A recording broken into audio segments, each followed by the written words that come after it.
मधुबन के बाबा, मधुबन के बाबा मुरली वाले, आपका क्या कहना, आपका क्या कहना। ओम शांति। आज 3 अक्टूबर 2022 के साकार मधुर महावाक्य है। आज मीठे मीठे बाप दादा बोले, मीठे बच्चे, तुम हो रूहानी योद्धे, तुम्हें बाप से बहुत बड़े बड़े ज्ञान के गोले मिले हैं, जिनसे माया दुश्मन पर जीत पानी है। बाबा ने कहा, मीठे बच्चे, तुम हो रूहानी योद्धे, तुम्हें बाप से बहुत बड़े बड़े ज्ञान के गोले मिले हैं, जिनसे माया दुश्मन पर जीत पानी है। बाबा ने आज प्रश्न पूछा कि किस राज को समझने से तुम बेफिक्र बादशाह बन गए हो, और उत्तर में बाबा समझाते कि सारे ड्रामा के राज को समझने से बेफिक्र बादशाह बन गए। अभी तुम्हें पता है कि हम पुराना हिसाब किताब चुकतू करके 21 जन्मों के लिए ज्ञान योग से अपनी झोली भर रहे हैं। हम शिव बाबा के पोतरे ब्रह्मा बाबा के बच्चे हैं, तो फिक्र किस बात की करें। मुरली का गीत है, तकदीर जगा कर आई हूँ। ओम शांति। बाप बैठ समझाते हैं कि मेरे लाडले बच्चे, तुम गुप्त सेना हो और तुम बच्चों को ज्ञान का बारूद, बड़े बड़े ज्ञान के गोले मिल रहे हैं। तुम जानते हो, यह वही गीता का एपिसोड अर्थात वही ड्रामा का पार्ट फिर से बज रहा है। एक गीता शास्त्र ही है जिसका महाभारत लड़ाई से कनेक्शन है। तुम बच्चे गुप्त सेना हो। जैसे वो लोग प्रैक्टिस कर रहे हैं गोले रिफाइन हो जाएं, वैसे शिव बाबा भी कहते हैं कि ब्रह्मा द्वारा तुमको बहुत अच्छे अच्छे ज्ञान के गोले दे रहा हूँ, तो तुम मनुष्यों को अच्छी तरह से शंख ध्वनि करो कि गीता का पाठ फिर से बज रहा है और हेवनली डीटी किंगडम स्थापन हो रही है। तुम बच्चे अपने लिए राजाई स्थापन कर रहे हो। वह सेना मेहनत करती है राजा रानी के लिए। तुम अपने लिए ही माया पर जीत पहन 21 जन्मों की बादशाही लेते हो। 5000 वर्ष पहले मुआफिक। यह तो तुम्हारी बुद्धि में है कि हम बरोबर अपनी तकदीर बना रहे हैं। वह तो अल्पकाल के लिए बड़ी तनख्वाह लेते हैं, और यहाँ तुम हर एक अपने लिए 21 जन्मों की प्रारब्ध बनाते हो। तुम मम्मा बाबा से भी ऊंच जा सकते हो, परंतु विवेक कहता है कि मम्मा बाबा से ऊंच कोई नहीं जा सकता। भल सूर्य चांद को ग्रहण लगता है, परंतु टूट नहीं सकते। सितारे तो टूट पड़ते हैं। बाबा कहते हैं, मेरे लाडले बच्चे, मैं तुम बच्चों को क्यों नहीं याद करूंगा। ऐसे सिकिलदे बच्चे क्यों नहीं याद आएंगे। परंतु अनुभव कहता है कि बच्चे बाप को याद करना भूल जाते हैं। अपने को सजनी समझने से भी बच्चे समझेंगे तो जास्ती ताकत मिलेगी, क्योंकि सजनी तो हाफ पार्टनर है साजन के साथ। बच्चे तो बाप के फुल वारिस हो जाते हैं। इसलिए बाबा कहते हैं कि हमको ज्ञानी तो आत्मा से प्यार है, ध्यानी को साक्षात्कार की इच्छा रहती है। जो सारा दिन बाबा बाबा करते रहेंगे उनको तो ज्ञानी कहेंगे। बाबा को ज्ञान का बहुत शौक है। अभी तुम्हें ज्ञान के गोले मिल रहे हैं, ये नई बात है ना। तो ध्यान में बहुत साक्षात्कार आदि करते हैं, परंतु उनको ज्ञान कुछ भी नहीं मिलता। बाबा ऐसे भी नहीं कहते कि ध्यान खराब है। भक्ति मार्ग में साक्षात्कार होता है तो खुश हो जाते हैं, परंतु मुक्ति धाम में जा नहीं सकते। बाबा कहते हैं कि तुम मेरे धाम में आने वाले हो। तुम जानते हो, इस ज्ञान से हम भविष्य प्रिंस बनेंगे। देवताएं यहाँ तो है नहीं जो इन आंखों से देखे, चित्र तो है ना। कृष्ण को तुम देखते हो, वहाँ प्रिंस प्रिंसेस की रास विलास होती है, अथवा बाल लीला भी देखते हैं, परंतु महारानी कब बनेंगे, कब वह प्रिंस मिलेगा, वह तो पता ही नहीं है। बाबा साक्षात्कार कराते हैं कि निश्चय हो जाए कि हम भविष्य महारानी बन रहे हैं। ज्ञान से भी समझ सकते हैं कि वहाँ हमारी आत्मा और शरीर दोनों पवित्र होंगे। यह जो हमसो का मंत्र है वह अभी का है। शिव बाबा को याद करने से ताकत मिलती है। हाथमताई का खेल दिखाते हैं, मुहल्ला डालते थे तो माया उड़ जाती थी। बाबा खुद कहते हैं कि हे लाडले बच्चे, भल सब कुछ कामकाज करो, सिर्फ बुद्धि से बाप को याद करना है। तुम्हारा है एक परम धाम। वो लोग यात्रा पर जाते हैं तो बहुत फिरते रहते हैं। चारों ही धाम बुद्धि में होंगे, तुम्हारी बुद्धि में सिर्फ एक परम धाम है। कोई से पूछो तुम क्या चाहते हो, कहेंगे मुक्ति। सन्यासी भी शांति के कारण घर बार छोड़ते हैं, जंगल में जाते हैं, समझते हैं कि हम जन्म मरण से छूट जाएं, मोक्ष मिल जाए, परंतु हमेशा के लिए कोई छूट नहीं सकते। यह अनादि बना बनाया ड्रामा है। इस ड्रामा के राज को कोई जानते नहीं। क्रिएटर, डायरेक्टर, प्रिंसिपल, एक्टर को नहीं जानते। तुम जानते हो इस ड्रामा के पूरे 4 भाग हैं। ऐसे नहीं, सत्युग की आयु लंबी है। जगन्नाथपुरी में चावल का हांडा चढ़ाते हैं तो उनके पूरे 4 भाग हो जाते हैं। यह दुनिया है ही 4 युगों का ड्रामा। उनके आदि मध्य अंत को तुम ही जानते हो। यह खेल है। हम ही देवी देवताएं राज्य करते थे, फिर हमने ही हराया, फिर हम जीत पा रहे हैं। 5000 वर्ष की बात है। यहाँ हर अपने लिए पुरुषार्थ करते हैं। जितना जो आप सामान बनाएंगे उनको बाबा फिर इनाम भी देते हैं। बाबा कहते हैं योग अग्नि से तुम्हारे पाप आपे ही विनाश हो जाएंगे। मैं कुछ नहीं करता हूँ। तुम अपने पुरुषार्थ से राजाई पाते हो। राजा जनक का मिसाल है ना, इनको कहा जाता है साक्षात्कार। तुम जानते हो हम जीवन मुक्ति में आने के लिए पुरुषार्थ कर रहे हैं, जिसमें ज्ञान की दरकार है। मुक्ति में हमको ठहरना नहीं है, हमारा ऑलराउंड पार्ट है। जैसे रेल में तुम आते हो तो वो वाया अहमदाबाद करते हो ना, तो हमको भी जीवन मुक्ति में आना है वाया मुक्ति।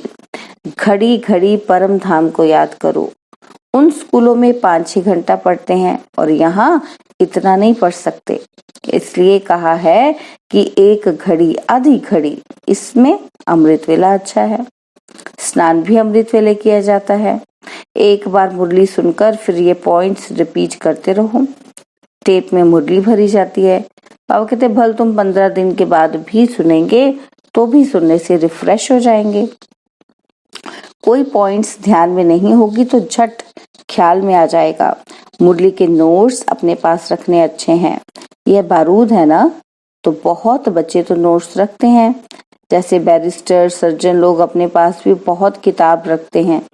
जो बहुत किताब पढ़े होते हैं वह अच्छी दवाई देते हैं। कोई तो अच्छी रीति नोट्स भी लेते हैं और कोई नोट्स भी नहीं ले सकते। बाबा कहेंगे ये भी तुम्हारा कर्म बंधन है, वह भी उनके ही विकर्म है। तुम बच्चे जानते हो हमारी राजधानी स्थापन हो रही है। जैसे पहले अंग्रेज आए तो व्यापार के लिए, परंतु व्यापार करते करते देखा ये तो आपस में लड़ते झगड़ते हैं, तो क्यों ना हम अपना लक्ष्य बनाकर राज्य ले लें।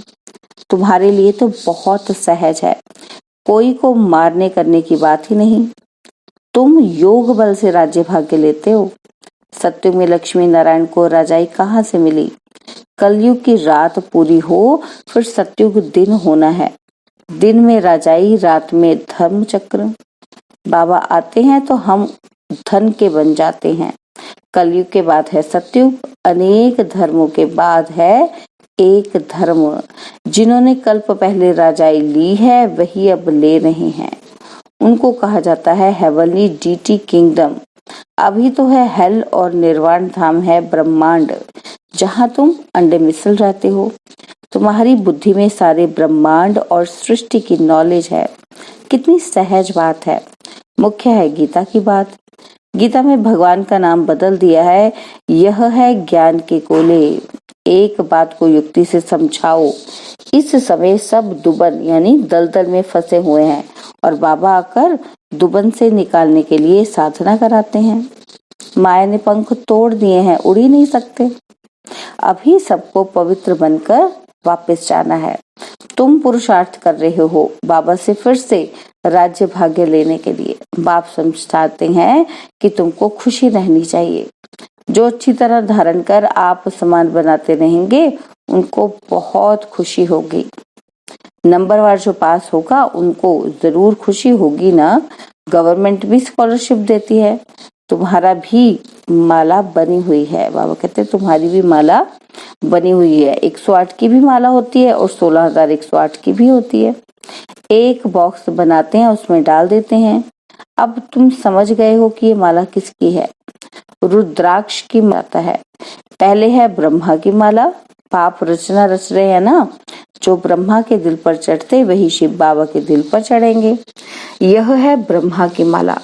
सब बच्चे हैं ना, तो पहले उनकी माला फिर रुद्र माला बननी है, फिर जाकर विष्णु के गले में पिरोएंगे। ये हेवनली किंगडम अब स्थापन हो रही है। यह मनुष्य सृष्टि ही स्वर्ग और नरक बनती है। स्वर्ग में गॉड और गॉडेस रहते हैं, उनको हेवन कहा जाता है, और हेवन वाले ही फिर हेल में आते हैं। हम फिर से हेल से हेवन में जाते हैं।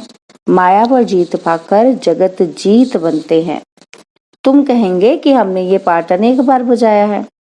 कोई कहे क्या सिर्फ तुम ही स्वर्ग देखेंगे, हम स्वर्ग नहीं देखेंगे? तो बोलो, सब थोड़ी वहां जा सकते हैं, इम्पॉसिबल है। हर एक अपना सतो रजो तमो में पाठ बजाते हैं। ये कोई को पता नहीं है। तुम जानते हो कि हमारी राजाई स्थापन हो रही है, हम स्वर्ग के मालिक बन रहे हैं। ड्रामा तुमको अवश्य ही पुरुषार्थ कराएगा। ड्रामा में इनसे मुरली चलवा रहे हैं। पुरुषार्थ बिगड़ तुम रह नहीं सकेंगे, बैठ नहीं जाएंगे। कल्प पहले जैसी मुरली चलाई है वही ड्रामा अनुसार चलेगी। कितनी गुह्य बातें हैं, ड्रामा को रिपीट जरूर होना है। हम तो बेफिक्र बादशाह हैं। परमपिता परमात्मा शिव के पोत्रे हैं, उनको क्या परवाह रखी है। यह है राजयोग। बाबा कहते हैं अब पुराना हिसाब किताब खलास करो, इनसे बुद्धि योग हटा दो, फिर जितना ज्ञान योग से जमा करेंगे उतना तुम्हारी झोली 21 जन्मों के लिए भरती जाएगी। इसमें डरने की तो कोई बात ही नहीं है। बाबा तो देने वाला है। कहते हैं जो कुछ तुम्हारा है सो कुर्बान कर दो। यहाँ कोई महल तो नहीं है बनाने हैं। इन पैसों से क्या करना पड़ता है, सिर्फ 3 पैर पृथ्वी के लेकर सेंटर खोल देते हैं। यह जबरदस्त यूनिवर्सिटी अथवा हॉस्पिटल है। वह हॉस्पिटल तो अनेक होती हैं, यह तो एक ही हॉस्पिटल है। जो रिलीजियस माइंडेड होंगे वह तो कहेंगे कि क्यों नहीं हम ऐसा हॉस्पिटल खोलें जो मनुष्य एवर हेल्दी बन जाए। बाबा हेल्थ वेल्थ देते हैं तो वह कहते हैं कि बाबा यह तुम्हारी चीज है, जिस भी काम में चाहे लगाओ। तो निश्चय कर पूरा फॉलो करना चाहिए ना। हर एक अपनी जाति को चढ़ाते हैं ना। तुम कहते हो हम ब्राह्मण हैं, तो फिर क्यों नहीं सब कुछ ट्रांसफर कर देना चाहिए। बाबा 21 जन्म की बादशाही देते हैं। बाबा की सर्विस में लग जाने से तुम कभी भूखे नहीं मरोगे। हमारा खर्चा कुछ है थोड़ी, तुम सिर्फ पेट के लिए 2 रोटी खाते हो और क्या। मनुष्य का तो खर्चा ही बहुत है। शादियों मुरादियों पर कितना खर्च करते हैं, हमारा कुछ भी खर्चा नहीं है। तुम्हारी सगाई होती है शिव बाबा के साथ, खर्चा पाई का भी नहीं। सगाई कर हम बाबा के पास चले जाते हैं, और यहाँ भी तुम बच्चों को सर्विस करनी है। तुमको अपना यादगार देख खुशी होगी। यह हमारे मम्मा बाबा का यादगार है, और हम देवी देवताओं का भी यादगार है। मुख्य यादगार है ही 5-7। पहले मुख्य है शिव बाबा का यादगार, उस एक के ही फिर अनेक नाम हैं। फिर है सूक्ष्म वतनवासी ब्रह्मा विष्णु शंकर के यादगार। फिर मनुष्य सृष्टि में संगम युगी जगदम्बा जगत पिता, और तुम शक्तियां बच्चों, और सतयुग में है लक्ष्मी नारायण। बस बाबा कहते हैं इस समय संगम युग पर जगदम्बा जगत पिता और तुम शक्तियों बच्चे, और सतयुग में है लक्ष्मी नारायण। बस इनका तो यादगार है। बाकी तो अनेक प्रकार के मंदिर बनाए हैं, उसमें कितना भटकना पड़ता है। तुम सब बातों से छूट जाते हो और कितना खुशी में रहते हो। ऐसी कोई यूनिवर्सिटी नहीं जहां मनुष्य से देवता बने। तुम्हारी है गॉडली स्टूडेंट लाइफ। तुम पास होकर ट्रांसफर हो जाएंगे। अच्छा, मीठे मीठे सिकिलदे बच्चों प्रति माता पिता बाप दादा का याद प्यार और गुड मॉर्निंग। रूहानी बाप की रूहानी बच्चों को नमस्ते। हम रूहानी बच्चों की रूहानी बाप दादाजी को दिलवा जान सिकवा प्रेम से नमस्ते। ओम शांति। प्यारे बाबा, मीठे बाबा, मेरे बाबा, शुक्रिया बाबा, शुक्रिया बाबा, शुक्रिया बाबा। धारणा के लिए मुख्य सार है। पहला पॉइंट है, अमृत वेले मुरली सुनकर फिर पॉइंट्स रिपीट करनी है। मुरली के नोट्स जरूर लेने हैं। खुशी में रहने के लिए आप सामान बनाने की सेवा करनी है। सेकंड पॉइंट है, ब्रह्मा बाप के दिल पर चढ़ने के लिए ज्ञान योग में तीखा बनना है। नंबर 1 पास होकर स्कॉलरशिप लेनी है। बाबा ने आज वरदान दिया कि ड्रामा में समस्याओं को खेल समझ एक्यूरेट पार्ट बजाने वाले हीरो पार्टधारी भव। हीरो पार्टधारी उसे कहा जाता है जिसकी कोई भी एक्ट साधारण ना हो, हर पार्ट एक्यूरेट हो। कितनी भी समस्याएं हो, कैसी भी परिस्थिति हो, किसी के भी अधीन नहीं, अधिकारी बन समस्याओं को ऐसे पार करें जैसे खेल खेल में पार कर रहे हैं। खेल में सदा खुशी रहती है, चाहे कैसा भी खेल हो। बाहर से रोने का भी पार्ट हो, लेकिन अंदर रहे कि ये सब बेहद का खेल है। खेल समझने से बड़ी समस्या भी हल्की बन जाएगी। स्लोगन है, जो सदा प्रसन्न रहते हैं वही प्रशंसा के पात्र हैं। जो सदा प्रसन्न रहते हैं वही प्रशंसा के पात्र है। ओम शांति। और अब यह एक बहुत अच्छी वीडियो भी जरूर देखें।